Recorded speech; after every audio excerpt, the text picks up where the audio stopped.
Les cours sont perturbés dans plusieurs établissements du pays, une conséquence du phénomène des congés anticipés à la faveur duquel des élèves obligent d'autres élèves à sortir des classes.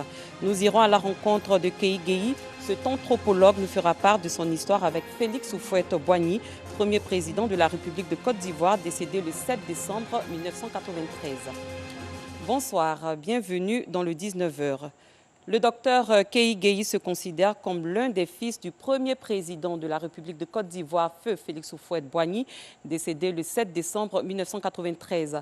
Celui qui faisait partie de la première génération des boursiers envoyés en Europe pour y faire des études, a bien voulu s'ouvrir à notre équipe de reportage.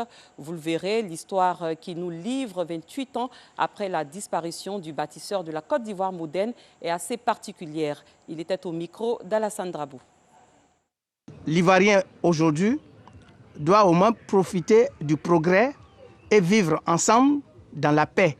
Tel est le rêve de Félix Houphouët-Boigny. C'est ainsi qu'il passe ses journées, à se souvenir de l'œuvre immense et des efforts de paix du président Félix Houphouët-Boigny. Dr Georges Kei Gueye, anthropologue, se présente comme l'un des enfants du père fondateur. Tant Félix Houphouët-Boigny a énormément contribué à sa réussite. Et c'est sa tante qui nous dira comment. Un matin, il est sorti sur la route, sur la caréna, Houphouët partait au palais et Kei Gueye a barré la route à Houphouët. Alors, quand on lui a pris, on dit, mais ce petit-là, qu'est-ce qu'il est venu faire? On lui a envoyé, il est venu faire mal. C'est là où Houphouët a dit que non, il n'a rien sur lui, il n'a pas venu faire mal. Allez-y connaître où il habite. Après la génération 46, Georges Kei Gueye fait partie des boursiers de la République emmenés en Hexagone pour étudier et contribuer plus tard au développement de la Côte d'Ivoire. L'aventure 46, c'est l'aventure qui est la mère de la nouvelle génération. Parce que c'est cette aventure-là qui a préparé les générations présentes. Ce sont ces Ivoiriens-là qui sont revenus de la France et qui ont occupé la place du colonisateur de l'époque. Les sciences de l'éducation, l'identité des êtres humains et l'anthropologie mathématique, autant de notions que Dr Georges Kei Gueye a apprises. Sa thèse s'intéresse à l'unité de la race humaine. Ma thèse a expliqué que sur la planète Terre, il y a seulement une seule race humaine. Et cette race humaine est composée des 5 continents du monde. À l'occasion de la commémoration du décès du père fondateur, l'homme ne se prive pas d'éloges à son endroit. L'intemporel, légendaire, l'homme qui est unique du siècle et qui porte le noble nom et insalissable nom, Soleil Félix Houphouët-Boigny. Pour Dr Georges Kei Gueye, les pensées de Félix Houphouët-Boigny doivent constamment demeurer dans les esprits. Un appel au souvenir de l'homme, mais aussi et surtout pour conserver la paix, indispensable au développement de la Côte d'Ivoire. Ne vous découragez pas, je l'ai dit. Le conseil municipal de Touba, dans la région du Bafing, a procédé récemment au vote de son budget. Il s'élève à plus de 140 millions de nos francs, une occasion mise à profit par le maire de Touba pour appeler les populations à se faire recenser. Georgette Ido-Fofana. 149 960 000 francs CFA. C'est le budget de l'année 2022 de la municipalité de Touba, dans la région du Bafing. Ce budget a été adopté le samedi 4 décembre au cours de la 4e session ordinaire du conseil municipal de Touba. Ceux qui sont pour ce budget, le budget 2022. Voilà, merci beaucoup. La rencontre s'est tenue en présence du préfet de région, du président du tribunal, des membres du conseil régional, des guides religieux, des directeurs régionaux et des associations de jeunesse. Le maire de la commune de Touba, Adama Doumbia, a saisi l'occasion pour rappeler aux populations la fin de l'opération de recensement général de la population et de l'habitat, avant de les exhorter à se faire recenser. En 2014, la population de Touba était estimée à 33 188 000 habitants. Le dictionnaire ivoirien illustré a été officiellement présenté jeudi dernier. Cette œuvre du journaliste écrivain Hucher Alimon se veut un creuset du patrimoine ivoirien. Colette Ilboudo, Afisiata Karamoko Dosso. Le journaliste ivoirien Hucher Alimon met sur le marché une œuvre intitulée « Dictionnaire ivoirien illustré ». Ce dictionnaire de 316 pages retrace l'histoire de la Côte d'Ivoire. L'ouvrage fait également la promotion de l'identité culturelle et linguistique propre à la Côte d'Ivoire, à savoir le langage Nouchi. Il est né de plusieurs langues locales, Bété, Baolé, Malinké, a existé depuis les temps coloniaux et connu des mutations au fil du temps. L'idée, c'était de faire un répertoire de toutes les personnalités, de tous les événements et de tous les lieux de mémoire qui comptent dans l'histoire de notre pays et qu'on ne retrouve pas forcément dans certains livres d'histoire. Le dictionnaire ivoirien illustré suscite un intérêt chez les lecteurs qui saluent cette idée de l'écrivain. L'Ivoirien lui-même ne connaît pas son identité. Alors que quand on lit un peu le livre de Hucher, on sait au moins d'où on vient. C'est ce qui est important dans cette histoire. Le livre a vraiment sa place et la bienvenue parce qu'aujourd'hui, on a des enfants de la diaspora qui veulent venir découvrir le sol ivoirien. Donc je pense qu'avec ce livre, ils ont déjà un avant-goût en fait, de la Côte d'Ivoire. En fait. Donc c'est vraiment important. C'est riche, c'est notre culture, c'est notre patrimoine en fait. Voilà. Donc j'encourage tout un chacun de pouvoir aider l'auteur pour promouvoir en fait, notre culture ivoirienne. Hucher Alimon est un journaliste et écrivain ivoirien, spécialiste des cultures urbaines africaines. Il n'est pas à sa première œuvre. Hucher Alimon est aussi l'auteur des œuvres Espoir 2000, Les secrets d'un Zouglou insoumis, paru en 2016, et Douksaga, ou l'histoire interdite du coupé décalé, en 2013. On s'intéresse au concept rap ivoire. Il a été lancé jeudi dernier en présence de la presse locale et internationale. C'était dans les locaux de la RTI, Radiodiffusion Télévision Ivoirienne. Assitan Diara, Afisiata Karamoko Dosso. Festival Rap Ivoire, je suis fort. Le nouveau concept de la RTI pour mettre en valeur les rappeurs ivoiriens vient de naître. La RTI a décidé d'accompagner le rap ivoire pour revaloriser déjà nos artistes locaux. Ensuite, mettre en lumière leurs talents. Parce que nous pensons qu'ils ont beaucoup à revendre. Et cela leur permettra, n'est-ce pas, d'être au sommet du monde. Et ça, c'est pour bientôt. Une conférence de presse au sein de la maison de la télévision à Cocody pour expliquer à la presse nationale le projet.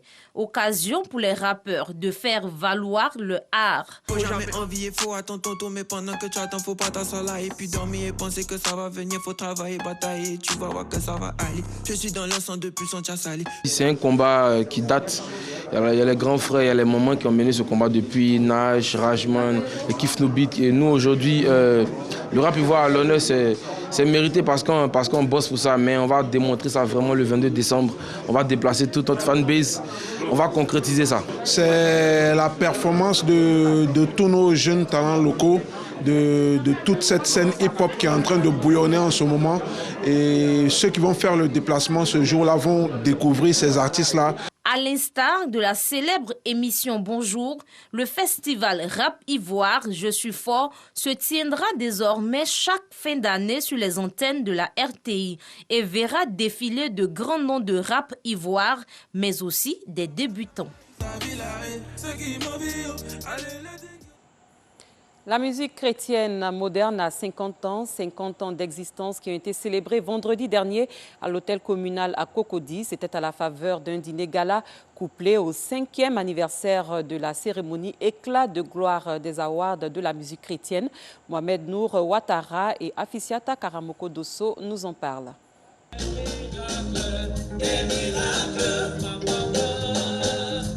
Nous sommes au cinquantenaire de la musique chrétienne. Les festivités sont ouvertes avec des sonorités qui ont permis de consolider la foi de nombreuses familles chrétiennes depuis des générations. Très belle initiative. Il est temps qu'on encourage aussi les chantres chrétiens parce que nous sommes, on peut dire, la lumière du monde, la lumière aussi du peuple. Et nous annonçons aussi la venue de Christ, nous annonçons aussi la solution qui est Christ pour l'humanité. Pour les initiateurs, cette cérémonie consiste à valoriser le caractère spirituel de la musique chrétienne.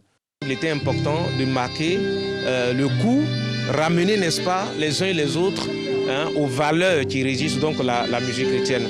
Et donc chaque année, nous organisons un grand événement, les Awards de la musique chrétienne. Et cette année, c'est normalement la 5e édition. Et cette 5e édition coïncide, par la grâce de Dieu, avec donc les 50 ans de la musique chrétienne moderne en Côte d'Ivoire. Selon l'histoire, c'est en 1971 que la première cassette a été enregistrée en Côte d'Ivoire avec le pasteur Moussa Diakité. Donc 1971-2021, la musique chrétienne moderne a 50 ans et il faut bien sûr célébrer donc ces 50 années d'évangélisation, d'édification, d'encouragement à travers la musique chrétienne. Une cérémonie meublée par des prestations d'artistes et des collectes de fonds pour des activités sociales. Comme chaque année, des élèves qui souhaitent se mettre en congé avant la date conventionnelle perturbent les établissements et contraignent leurs camarades à sortir des classes. Le phénomène des congés anticipés est de mise à quelques jours des congés liés aux fêtes de Noël et de fin d'année. Lundi, les cours ont été perturbés dans plusieurs établissements du pays. Quelle est l'ambiance qui a régné dans le district d'Abidjan ce mardi? Dans les communes d'Abobo et d'Adjamé, les cours se sont déroulés normalement dans les établissements. Des dispositions ont même été prises pour occuper les élèves et la sensibilisation au danger du syndrome des congés anticipés se poursuit. Assitan Diara, Georgette Ido Fofana. C'est à travers ces affiches et d'autres moyens de sensibilisation que les responsables de ces établissements dans la commune d'Abobo arrivent à maintenir les élèves dans les salles de classe jusqu'au 17 décembre 2021, la date conventionnelle indiquée pour les congés de Noël et de fin d'année. Nous sommes en classe parce que nous sommes en classe d'examen. Nous voulons avoir le BPC. Et pour avoir le BPC, qu'est-ce qu'il faut faire? Venir en classe, bosser, écouter ce que le maître dit. Nous avons arrêté de faire ça et arrêter de faire le délogement dans les autres écoles. Hier lundi, il y a le commissaire du 21e arrondissement d'Abobo qui est venu faire passer un message, qui est venu sensibiliser avec une ONG pour exhorter ces enfants-là à suivre les cours jusqu'au 17. Aller vite en congé n'arrange pas l'école ivoirienne. S'ils délaissent les classes et qu'ils sont dans la rue, nous ne pouvons pas finir les progressions et on ne peut pas les évaluer. Ça va agir jusqu'en cas de 3e pour le premier cycle, ça va agir jusqu'en terminale pour le second cycle. Et les examens seront très difficiles pour eux et les résultats seront très catastrophiques.